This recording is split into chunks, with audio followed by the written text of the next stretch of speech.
സിക്കോമിനകളിലേക്കുള്ള തിരിച്ചുവരവ്. ഈശോ വിശ്വാസത്തെക്കുറിച്ച് പ്രസംഗിക്കുന്നു. സിക്കമിനോളിലെ ആളുകൾ ജിജ്ഞാസയാൽ പ്രേരിതരായി അപ്പസ്തോലന്മാർ ഉള്ള സ്ഥലങ്ങളിൽ ഗുരുവിനെ പ്രതീക്ഷിച്ച് ചുറ്റിയടിച്ച് നടക്കുന്നു. അതേസമയം ശിഷ്യകൾ സമയം കളയാതെ വിയർപ്പും പൊടിയും പിടിച്ച വസ്ത്രങ്ങൾ കഴുകുകയും ആ കൊച്ചു കടൽപ്പുറത്ത് വെയിലിലും കാറ്റിലും ഉണങ്ങുന്ന വസ്ത്രങ്ങളുടെ ഒരു പ്രദർശനം തന്നെ നടത്തുകയും ചെയ്യുന്നു. ഇരുട്ടായി തുടങ്ങിയതിനാൽ ഈർപ്പമുണ്ടായിട്ടും തുണികളെല്ലാം എടുക്കുകയാണ്. ഓരോന്നും വലിച്ചു നിവർത്തി മടക്കിയാണ് ഉടമസ്ഥയ്ക്ക് കൊടുക്കുവാൻ ഒരുക്കുന്നത്.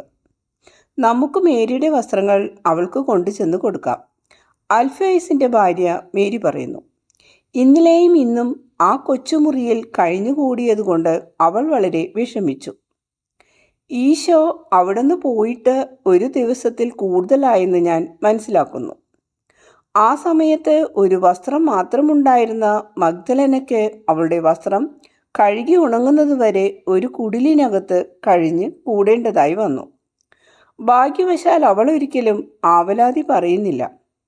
അവൾ ഇത്രയും നല്ലവളാണെന്ന് ഞാൻ വിചാരിച്ചില്ല, സൂസന്ന പറയുന്നു. വിനീതയും ഗൗരവബുദ്ധിയുള്ളവളും എന്ന് വേണം പറയാൻ. പാവം സ്ത്രീ, സാത്താനാണ് അവളെ പീഡിപ്പിച്ചത്. എൻ്റെ ഈശോ അവളെ മോചിപ്പിച്ചതിൽ പിന്നെ അവൾ ചെറുപ്പകാലത്തെ പോലെ ആയിരിക്കുന്നു. ഇങ്ങനെ സംസാരിച്ചുകൊണ്ട് അലക്കിയ തുണികളുമായി അവർ വീട്ടിലേക്ക് വരുന്നു. ഈ സമയം മാർത്ത അത്താഴമൊരുക്കുന്ന ജോലിയിലാണ്. പരിശുദ്ധ അമ്മ ഒരു ചെമ്പുപാത്രത്തിൽ പച്ചക്കറികൾ ഒരുക്കുകയും പിന്നീടത് വേവിക്കുകയും ചെയ്യുന്നു. ഇതാ എല്ലാം തയ്യാർ. എല്ലാം വൃത്തിയായി ഉണക്കി മടക്കി എടുത്തിട്ടുണ്ട്. മേരിയുടെ വസ്ത്രങ്ങൾ അവർക്ക് വേഗം കൊടുക്കുക, അതവൾക്ക് അത്രക്ക് അത്യാവശ്യമാണ്. മാർത്തായുടെ കയ്യിലേക്ക് വസ്ത്രങ്ങൾ കൊടുത്തുകൊണ്ട് സൂസന്ന പറയുന്നു. അധികം താമസിയാതെ ആ രണ്ട് സഹോദരിമാരും തിരിച്ചു വരുന്നു. ഞാൻ നിങ്ങൾക്ക് രണ്ടുപേർക്കും നന്ദി പറയുന്നു. ദിവസങ്ങളോളം ഒരേ വസ്ത്രങ്ങൾ ധരിക്കുന്നതാണ് എനിക്ക് ഏറ്റവും പ്രയാസമുള്ള കാര്യം. മേരി മഗ്ദലന പുഞ്ചിരിയോടെ പറയുന്നു. ഇപ്പോൾ ഒരു കുളിർമയും ഉന്മേഷവുമായി. വെളിയിലിരിക്കൂ, അവിടെ നല്ല കാറ്റുണ്ട്. നീ അകത്ത് അടച്ചിരുന്നത് കൊണ്ട് അത് ആവശ്യമാണ്, മാർത്ത പറയുന്നു. മാർത്താക്ക് മേരിയേക്കാൾ പൊക്കവും ദേഹപുഷ്ടിയും കുറവായതിനാൽ അവൾക്ക് സൂസന്നയുടെയോ അൽഫേസിൻ്റെ ഭാര്യ മേരിയുടെയോ വസ്ത്രം പാകമായി. ഈ പ്രാവശ്യം ഇങ്ങനെ പറ്റി. നമുക്ക് മറ്റുള്ളവരെ പോലെ ചെറിയ സഞ്ചി കൊണ്ടുവരണം. അപ്പോൾ ഇങ്ങനെയുള്ള പ്രയാസമൊന്നും ഉണ്ടാകുകയില്ല, മഗ്ദലന പറയുന്നു. എന്ത്, ഞങ്ങൾ ചെയ്യുന്നത് പോലെ നീ അവനെ അനുഗമിക്കുവാൻ പോവുകയാണോ? തീർച്ചയായും. അവൻ മറിച്ചു പറയാത്തിടത്തോളം കാലം അവർ തിരിച്ചു വരുന്നുണ്ടോ എന്നറിയാൻ ഞാൻ കടൽപ്പുറത്തേക്ക് പോകുകയാണ്. ഇനി സന്ധ്യക്ക് അവർ തിരിച്ചു വരുമോ? ഞാൻ അങ്ങനെ പ്രതീക്ഷിക്കുന്നു, പരിശുദ്ധ അമ്മ മറുപടി പറയുന്നു. അവർ ഫിനിഷ്യയിലേക്ക് പോയിരിക്കുന്നത് കൊണ്ട് ഞാൻ അസ്വസ്ഥയാണ്. അവർ അപ്പസ്തോലന്മാരുടെ കൂടെയാണെന്ന് എനിക്കറിയാം. മറ്റു പലരെയുംകാൾ ഫിനിഷ്യർ നല്ലവരാണ്. ഞാൻ ഉറവയുടെ അടുത്തേക്ക് പോയപ്പോൾ ആ സ്ത്രീ എന്നെ നിർത്തി ചോദിച്ചു, മിശിഹ എന്നവർ വിളിക്കുന്ന ഗലീലിയൻ ഗുരുവിൻ്റെ കൂടെയാണോ നീ? ആണെങ്കിൽ വന്നെൻ്റെ മകനെ ഒന്ന് കാണുക. 1 വർഷമായി പനി അവനെ അലട്ടിക്കൊണ്ടിരിക്കുന്നു. ഞാൻ ആ വീട്ടിലേക്ക് ചെന്നു. പാവം, വാടിക്കൊഴിയാറായ പുഷ്പം പോലെ അവൻ കാണപ്പെട്ടു. ഞാൻ ഈശോയോട് പറയാം. സൗഖ്യം പ്രാപിക്കുവാൻ ആഗ്രഹിക്കുന്ന പലരുമുണ്ട്. അവർക്ക് പഠിക്കുന്നതിനേക്കാൾ താല്പര്യം സുഖം പ്രാപിക്കാനാണ്, മാർത്ത പറയുന്നു. പൂർണ്ണമായും ആധ്യാത്മികമായിരിക്കുക എന്നുള്ളത് പ്രയാസമുള്ള കാര്യമാണ്. ജഡത്തിൻ്റെ ആവശ്യങ്ങളും അതിൻ്റെ ശബ്ദവുമാണ് കൂടുതൽ ശക്തമായി അനുഭവപ്പെടുന്നത്, പരിശുദ്ധ അമ്മ പറയുന്നു. അങ്ങനെയാണെങ്കിൽ ഒരത്ഭുതം കഴിയുമ്പോൾ അനവധി ആളുകൾ ആത്മീയമായി നവീകരിക്കപ്പെടുന്നുണ്ട്. അതെ മാർത്ത, അതുകൊണ്ടാണ് എൻ്റെ മകൻ ധാരാളം അത്ഭുതങ്ങൾ ചെയ്യുന്നത്. മനുഷ്യരോടുള്ള സ്നേഹനിമിത്തം അവൻ്റെ മാർഗത്തിലേക്ക് അവർ ആകർഷിക്കുന്നതിനാലാണ്. അല്ലെങ്കിൽ പലരും അവനെ അനുഗമിക്കുകയില്ല. എൻഡോറിലെ ജോൺ ഈശോയോട് കൂടെ പോയിരുന്നില്ല. അയാൾ തങ്ങളുടെ വീടുകളിലേക്ക് പോകുന്നു, ശിഷ്യരെ കൂട്ടിക്കൊണ്ടുവരുന്നു. അതേസമയം മേരി മഗ്ദലന തിരിച്ചു വന്ന് പറയുന്നു, അവർ വരുന്നുണ്ട്. ഇന്നലെ പുലർച്ചയ്ക്ക് അവിടെ ഇട്ടിരുന്ന 5 വള്ളങ്ങൾ തന്നെ. ഞാൻ അത് നന്നായി തിരിച്ചറിഞ്ഞു. അവർ ക്ഷീണിച്ച് ദാഹിച്ചായിരിക്കും വരുന്നത്. ഞാൻ പോയി ഉറവയിൽ നിന്നും കുറേ വെള്ളം കൂടെ കൊണ്ടുവരാം. ആ വെള്ളത്തിന് നല്ല തണുപ്പുണ്ട്. ഇങ്ങനെ പറഞ്ഞുകൊണ്ട് അൽഫേഴ്സിൻ്റെ ഭാര്യ മേരി ഏതാനും പാത്രങ്ങളുമായി നടന്നു. നമുക്ക് പോയി ഈശോയെ കാണാം, വരൂ, പരിശുദ്ധ കന്യക പറയുന്നു. അവൾ മഗ്ദലനയോടും എൻഡോറിലെ ജോണിനോടും കൂടെ തീരത്തേക്ക് നടക്കുകയാണ്. സൂസന്നയും മാർത്തയും അടുക്കള ജോലിയിൽ വ്യാപൃതരായിരിക്കുന്നു. ഒരു മതിലിനോട് ചേർന്ന് നടന്ന് അവർ ഒരു ചെറിയ കടൽപ്പാലത്തിലെത്തുന്നു. അവിടെ മത്സ്യബന്ധന വള്ളങ്ങൾ പലതും അടുത്ത് കിടപ്പുണ്ട്. പാലത്തിൻ്റെ അറ്റത്ത് നിന്ന് ഉൾക്കടൽ മുഴുവൻ കാണാം. പട്ടണവും കാണാം. 5 വള്ളങ്ങൾ വേഗത്തിൽ വരുന്നു. ഒരു വടക്കൻ കാറ്റ് അനുകൂലമായി വീശുന്നതുകൊണ്ട് ചൂട് നിമിത്തം ക്ഷീണിതരായ അവർക്ക് അല്പം ആശ്വാസമുണ്ട്. നോക്കൂ, സൈമണും മറ്റുള്ളവരും എത്ര നന്നായി തുഴയുന്നു. മുന്നിൽ പോകുന്ന വള്ളത്തിന് തൊട്ടു പിന്നാലെ തിരമാലകൾ മറികടന്നു കഴിഞ്ഞു. അവിടെ ശക്തിയായ ഒഴുക്കുള്ള ഭാഗമായതുകൊണ്ട് പുറം കടലിലേക്ക് നീങ്ങുകയാണ്. കൊള്ളാം, എല്ലാം നന്നായിരിക്കുന്നു. അധികം താമസിയാതെ അവരെത്തും. എൻഡോറിലെ ജോൺ പറയുന്നു. വള്ളങ്ങൾ അടുത്തു വരുന്നു. അതിലെ ആളുകളെ ഇപ്പോൾ തിരിച്ചറിയുവാൻ കഴിയുന്നുണ്ട്. ഈശോയും ഐസക്കും ആദ്യത്തെ വള്ളത്തിലാണ്. അവൻ എഴുന്നേറ്റു. നല്ല ഉയരമുള്ള ആ രൂപം അതിൻ്റെ മഹിമയോടുകൂടെ പ്രത്യക്ഷപ്പെടുന്നു. കുറേ നിമിഷത്തേക്ക് വള്ളപ്പായി പറന്ന് അവനെ മറക്കുന്നു. വള്ളങ്ങൾ ചെറിയ പാലത്തിൽ അടുപ്പിക്കുന്നതിന് ഗതി മാറ്റുന്നുണ്ട്. സ്ത്രീകൾ നിൽക്കുന്ന സ്ഥലം കടന്നു പോകുമ്പോൾ ഈശോ പുഞ്ചിരി തൂകിക്കൊണ്ട് അവരുടെ നേർക്ക് കൈവീശുന്നു. വള്ളം അടുക്കാൻ പോകുന്ന സ്ഥലത്തേക്ക് സ്ത്രീകൾ വേഗം നടക്കുകയാണ്.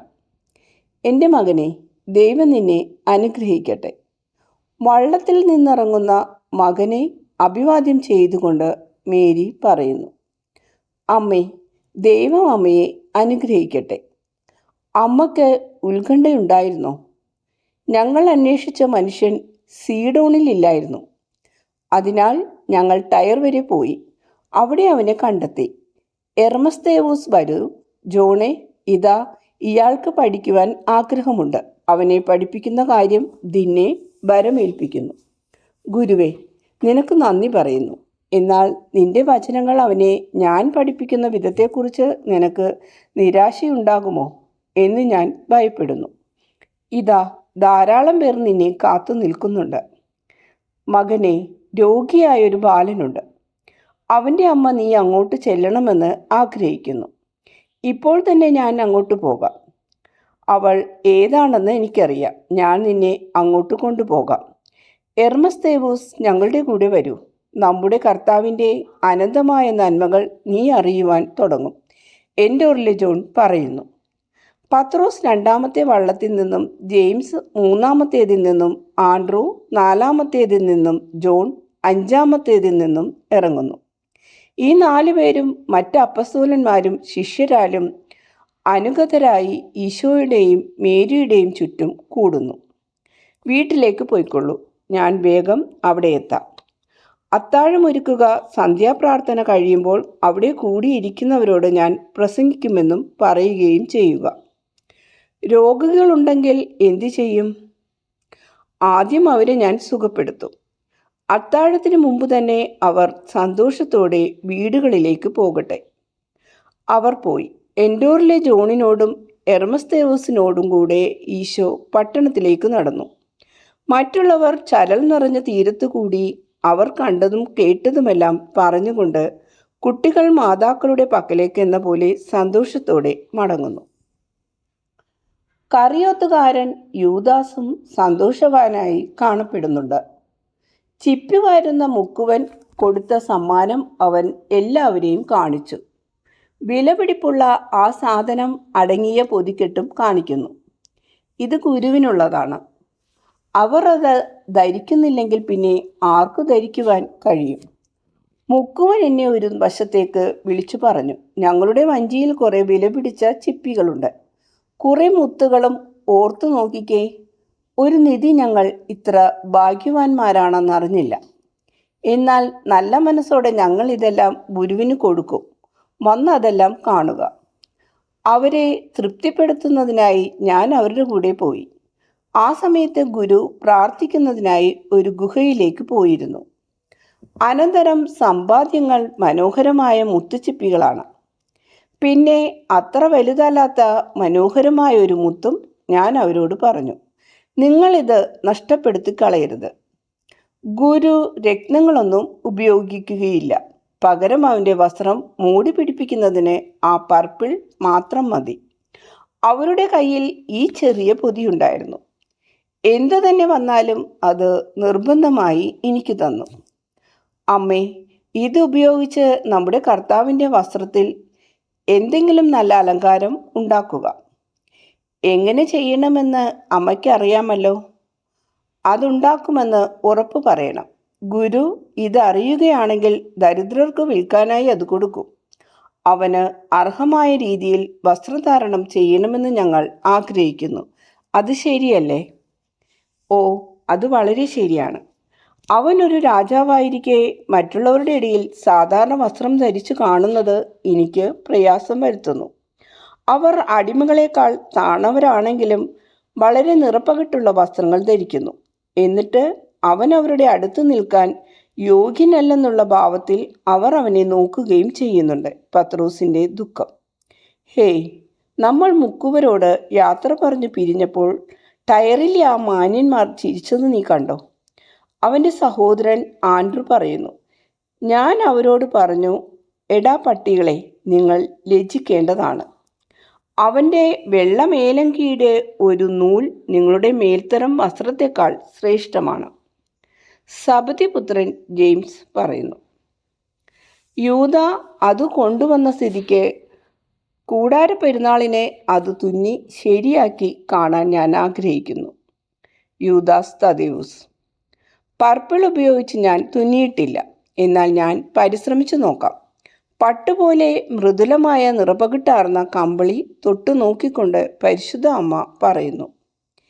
എൻ്റെ ഭൃത്യ അതിന് സമർത്ഥയാണ്. സെസേറിയായിൽ നമ്മൾ അവളെ കണ്ടുമുട്ടും. അതങ്ങനെ ചെയ്യണമെന്ന് അവൾ കാണിച്ചു തരും. നീ എല്ലാം നന്നായി ചെയ്യുന്നതിനാൽ വേഗം അത് പഠിക്കും. അവൻ്റെ അങ്കിയുടെ കഴുത്തിനും കൈയുടെ വക്കിനും അടിയലത്തെ വക്കിനും വീതി കുറച്ച് പടി പോലെ വെച്ച് പിടിപ്പിക്കാം. വെളുത്ത ലിനനോ റോസാപ്പൂക്കളോ വിശുദ്ധ സ്ഥലത്തെ മാർബിളിൽ കാണുന്ന അലങ്കാരങ്ങൾ തുന്നി മധ്യത്തിൽ ദാവീദിൻ്റെ കെട്ടും തയ്ച്ചാൽ വളരെ മനോഹരമായിരിക്കും. ഇങ്ങനെയുള്ള കാര്യങ്ങളിൽ സമർത്ഥയായ മഗ്ദലന പറയുന്നു. ഞങ്ങളുടെ അമ്മ ആ മാതൃക ഒരിക്കൽ ഉണ്ടാക്കി. സിറിയയിലുള്ള ഞങ്ങളുടെ സ്ഥലം ഏറ്റെടുക്കുന്നതിന് ലാസറസ് അങ്ങോട്ട് പോയപ്പോൾ ധരിച്ചിരുന്ന മേലങ്കിയിൽ മനോഹരമായ ഈ ചിത്രത്തുന്നൽ ചെയ്തിരുന്നു. ഞാനത് സൂക്ഷിച്ചു വെച്ചിട്ടുണ്ട്, കാരണം അത് ഞങ്ങളുടെ അമ്മയുടെ അവസാനത്തെ തുന്നലായിരുന്നു. അത് ഞാൻ അയച്ചു തരാം. മാർത്ത പറയുന്നു. നിന്റെ അമ്മയ്ക്ക് വേണ്ടി പ്രാർത്ഥിച്ചുകൊണ്ട് ഞാനത് ചെയ്യാം. അവർ ആ ചെറു വീടുകളിലെത്തി ഗുരുവിനെ കാത്തിരിക്കുന്നവരെ, പ്രത്യേകിച്ച് രോഗികളെ ഒരുമിച്ച് കൂട്ടുന്നതിന് അപ്പസ്തോലന്മാർ ചുറ്റും നടന്നു. എൻഡോറിലെ ജോണിനോടും എർമസ്തേവസിനോടും കൂടെ ഈശോ തിരിച്ചു വരുന്നുണ്ട്. വീടുകളുടെ മുമ്പിൽ നിന്നവരെ അഭിവാദ്യം ചെയ്തുകൊണ്ട് ഈശോ കടന്നു വരുന്നു.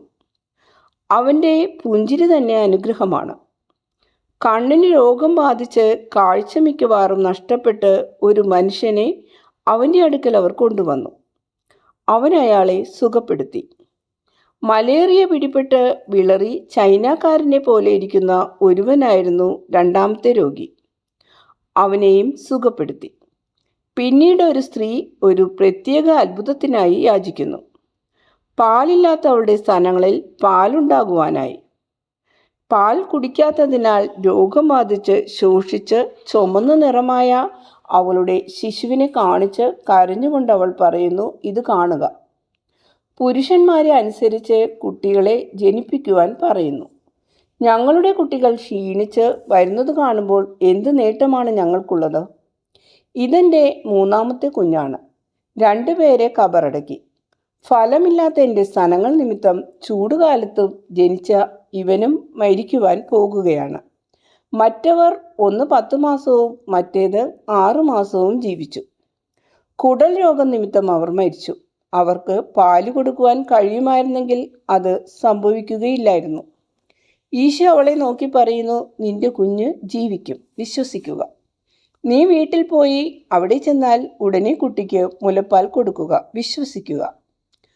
ഒരു പൂച്ചക്കുഞ്ഞിനെ പോലെ കരഞ്ഞുകൊണ്ട് അമ്മയുടെ മാറിൽ പറ്റിപ്പിടിച്ചിരിക്കുന്ന കുഞ്ഞിനെയും കൊണ്ട് നല്ല അനുസരണയുള്ളവളായി അവൾ പോകുന്നു. അവൾക്ക് പാലുണ്ടാകുമോ?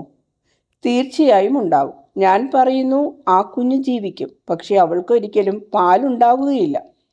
അവൻ ജീവിച്ചാൽ അതൊരു അത്ഭുതമായിരിക്കും. കാരണം ഇപ്പോൾ തന്നെ അവൻ മരിച്ചതുപോലെയുണ്ട്. ഞാൻ പറയുന്നു, അവൾക്ക് പാലുണ്ടാകുമെന്ന്. തീർച്ചയായും ഇല്ല, അവൾക്ക് പാലുണ്ടാകുകയില്ല. അവിടെ കൂടിയിരിക്കുന്ന ആളുകൾക്ക് വ്യത്യസ്ത അഭിപ്രായങ്ങളാണ്. അതേസമയം ഭക്ഷണം കഴിക്കുന്നതിനായി ഈശോ പിൻവാങ്ങി. എന്നാൽ അവൻ പ്രസംഗിക്കുവാൻ വന്നപ്പോൾ വലിയ ജനക്കൂട്ടം. കാരണം പനി ബാധിച്ച ബാലനെ ഈശോ സുഖപ്പെടുത്തിയ വിവരം പട്ടണം മുഴുവൻ പരന്നു കഴിഞ്ഞു. കാര്യങ്ങൾ ശരിക്കും മനസ്സിലാക്കുന്നതിനായി നിങ്ങളെ ഒരുക്കുവാൻ എൻ്റെ സമാധാനം നിങ്ങൾക്ക് നൽകുന്നു. കൊടുങ്കാറ്റിൽ ദൈവസ്വരം ശ്രവിക്കുക എളുപ്പമല്ല. ഓരോ അസ്വസ്ഥതയും ജ്ഞാനത്തിന് വിനാശകരമാണ്. ജ്ഞാനം ദൈവത്തിൽ നിന്നും വരുന്നതാകിയാൽ അത് സമാധാനപൂർണമായിരിക്കും. അസ്വസ്ഥത ദൈവത്തിൽ നിന്നുള്ളതല്ല. കാരണം വേവലാതി, ഉത്കണ്ഠ, സംശയം മുതലായവ മനുഷ്യമക്കളെ കലക്കി മറിക്കുന്നതിന് അശുദ്ധാരൂപി പ്രയോഗിക്കുന്നവയാണ്. അവ ദൈവത്തിൽ നിന്നും അവരെ അകറ്റും. എൻ്റെ ഉപദേശം കുറെ കൂടി വ്യക്തമാക്കുന്നതിന് ഞാൻ ഒരു ഉപമ പറയാം. ഒരു കൃഷിക്കാരൻ അവൻ്റെ പറമ്പിൽ വൃക്ഷങ്ങളും മുന്തിരിച്ചെടികളും ഉണ്ടായിരുന്നു. ധാരാളം ഫലം പുറപ്പെടുവിക്കുന്ന മുന്തിരികൾ. അവയിൽ ഒരു മുന്തിരി പ്രത്യേകം ഇനമായിരുന്നു. വളരെ സ്വാദുള്ള മുന്തിരിപ്പഴങ്ങൾ നൽകിയിരുന്ന ആ ചെടിയിൽ യജമാനൻ അഭിമാനം കൊണ്ടിരുന്നു. ഒരു വർഷം ആ മുന്തിരിയിൽ ധാരാളം ഇലകളുണ്ടായി, ഫലങ്ങൾ കുറവായിരുന്നു. ഒരു കൂട്ടുകാരൻ അത് കണ്ടു പറഞ്ഞു, നീ വെട്ടി ശരിയാക്കാഞ്ഞിട്ടാണ് ഇപ്രകാരം സംഭവിക്കുന്നത്. അടുത്ത വർഷം അയാൾ അത് നന്നായി മുറിച്ചു നിർത്തി. എന്നാൽ ആ വർഷം വളരെ കുറച്ച് ഇലകളും ഫലങ്ങളും മാത്രമേ ഉണ്ടായുള്ളൂ. മറ്റൊരു കൂട്ടുകാരൻ അവനോട് പറഞ്ഞു, നീ മുറിച്ചത് അധികമായി പോയതുകൊണ്ടാണ് ഇങ്ങനെ വന്നത്. മൂന്നാം വർഷം കൃഷിക്കാരൻ പ്രത്യേകമായ ഒരു പരിചരണവും നൽകിയില്ല. ആ കൊല്ലം രോഗം ബാധിച്ച് ചുരുണ്ട് ഏതാനും ഇലകൾ മാത്രം ഉണ്ടായി. അപ്പോൾ മൂന്നാമതൊരു കൂട്ടുകാരൻ പറഞ്ഞു, മണ്ണ് നല്ലതല്ലാത്തത് കൊണ്ടാണ് അത് നശിക്കുന്നത്, അത് കത്തിച്ചു കളയും. എന്താണ് ഈ പറയുന്നത്? മറ്റുള്ളവ വളരുന്ന അതേ മണ്ണ് തന്നെയല്ലേ? ഇതിനു മുമ്പ് ഇത് നന്നായി വളർന്നിരുന്നല്ലോ. അത് കേട്ട് കൂട്ടുകാരൻ തോളുയർത്തി അലസഭാവത്തിൽ അവിടെ നിന്നും പോയി. വേറൊരു ദിവസം ആ പാവം കൃഷിക്കാരൻ ആ മുന്തിരിയിൽ ചാരി ദുഃഖിതനായി നിൽക്കുമ്പോൾ ഒരു വഴിയാത്രക്കാരൻ അതിലെ കടന്നുപോയി.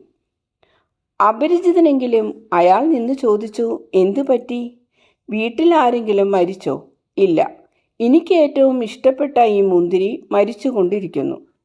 നീരെല്ലാം വറ്റി അത് ഫലം പുറപ്പെടുവിക്കുന്നില്ല. ആദ്യത്തെ വർഷം കുറവ് ഫലം, രണ്ടാം വർഷം അതിലും കുറവ്, ഈ വർഷം ഒന്നുമില്ല. അവരൊക്കെ പറഞ്ഞതെല്ലാം ഞാൻ ചെയ്തു, പക്ഷേ ഫലമൊന്നും ഉണ്ടായില്ല. ആ വഴിപോക്കൻ വയലിൽ പ്രവേശിച്ച് മുന്തിരിയുടെ അടുത്ത് ചെന്നു. അതിൻ്റെ ഇല സ്പർശിച്ചു നോക്കി. ചുവട്ടിൽ നിന്നൊരു പിടി മണ്ണുവാരി മണത്തു നോക്കി. കയ്യിൽ വെച്ച് ഞെക്കി നോക്കി. നീ ആ തടി നീക്കം ചെയ്യണം. അതാണ് മുന്തിരി ഫലം നൽകാത്തതിൻ്റെ കാരണം. അത് മുന്തിരിക്ക് താങ്ങായി അവിടെ നിൽക്കുവാൻ തുടങ്ങിയിട്ട് അനേകം വർഷങ്ങളായല്ലോ. മനുഷ്യ, എന്നോട് പറയൂ, നീ ആ മുന്തിരി നട്ടപ്പോൾ ആ ചെടി എങ്ങനെയുണ്ടായിരുന്നു? ആ വൃക്ഷം എങ്ങനെയുണ്ടായിരുന്നു? ഓ, അത് 3 വർഷം പ്രായമുള്ള ഒരു നല്ല മുന്തിരിയായിരുന്നു.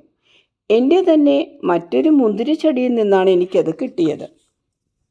വേരിന് കേടുവരാതിരിക്കുവാൻ അത് നിന്നിരുന്ന മണ്ണിളക്കി അനക്കാതെ ഇവിടെ കൊണ്ടുവന്ന് അതുപോലെ തന്നെ മണ്ണ് കുഴിച്ച് നല്ല പോലെ അടിയിൽ വളം ചേർത്തു നട്ടു. നിനക്കറിയാമല്ലോ, നല്ല വളം കിട്ടിയാൽ വേര് ശക്തിയായി വളരും. ഇത്രയും ശ്രദ്ധ ഞാൻ ആ വൃക്ഷത്തിന് നൽകിയില്ല. വൃക്ഷം മുന്തിരിത്തണ്ടിന് താങ്ങായി ഒരു ചെറിയ ചെടിയായിരുന്നു. അന്ന് ഞാൻ അത് മുന്തിരിയുടെ അടുത്ത് നട്ടു. മണ്ണ് നല്ലതായിരുന്നതിനാൽ രണ്ടും നന്നായി വളർന്നു. വർഷങ്ങൾ കഴിയുന്തോറും മുന്തിരി നന്നായി വളർന്നു. അതിനെ മുറിച്ചൊരുക്കി നിർത്തി. വൃക്ഷം അത്ര നന്നായി വളർന്നില്ല. അതിനെന്തിനു കൊള്ളാം. എന്നാൽ പിന്നീട് അതിശക്തിയായി വളർന്നു. നോക്കൂ, അതിൻ്റെ അറ്റം ഗോപുരം പോലെ ഉയർന്നു നിൽക്കുന്നത് കാണാം. എൻ്റെ ചെറു സാമ്രാജ്യത്തിൻ്റെ കൊടി പോലെ ഒരിക്കൽ മുന്തിരി അതിനെ പൊതിഞ്ഞിരുന്നു. അതിനാൽ അതിൻ്റെ ഇലകളും പൂക്കളും കാണാൻ സാധിച്ചിരുന്നില്ല. നോക്കൂ, സൂര്യപ്രകാശത്തിൽ അത് എത്ര ഭംഗിയായി നിൽക്കുന്നു. എന്തൊരു തടി! ബലമുള്ള നേരെയുള്ള തടി. വർഷങ്ങളോളം ഈ മുന്തിരിക്ക് താങ്ങായി അതിന് നിൽക്കാമായിരുന്നു. പക്ഷേ അത് മുന്തിരിയെ നശിപ്പിച്ചു. അത് മുന്തിരിയെ മറികടന്നു. സ്വന്തം ജീവനെ നിലനിർത്താൻ എന്നുള്ളത് ശരി തന്നെ. മണ്ണ്, സൂര്യപ്രകാശം, നീ നൽകിയ സംരക്ഷണം എല്ലാം ഉപയോഗിച്ച് ശക്തിയായി വളർന്നു.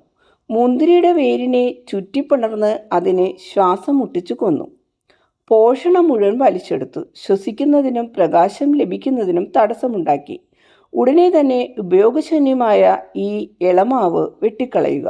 നിന്റെ മുന്തിരി പുനർജീവിക്കും. നീ ക്ഷമാപൂർവം മണ്ണ് കുഴച്ച് ഇളമാവിൻ്റെ വേരുകൾ ഇനി കിളിർത്തു വരാത്ത വിധം മുറിച്ചു കളഞ്ഞാൽ മുന്തിരി കൂടുതൽ നന്നായി വളരും.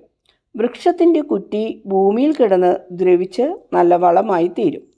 ഉപയോഗശൂന്യവും ഉപദ്രവകരവുമായ വൃക്ഷം വിറകിന് മാത്രം ഉതകും. മണ്ണിലുള്ള നല്ല വെള്ളം ഉപയോഗപ്രദമായ ചെടികൾക്ക് ലഭിക്കണമെങ്കിൽ ഈ വൃക്ഷം നീക്കം ചെയ്യേണ്ടതാണ്. ഞാൻ പറയുന്നത് വിശ്വസിക്കുക, നിനക്ക് സന്തോഷമുണ്ടാകും.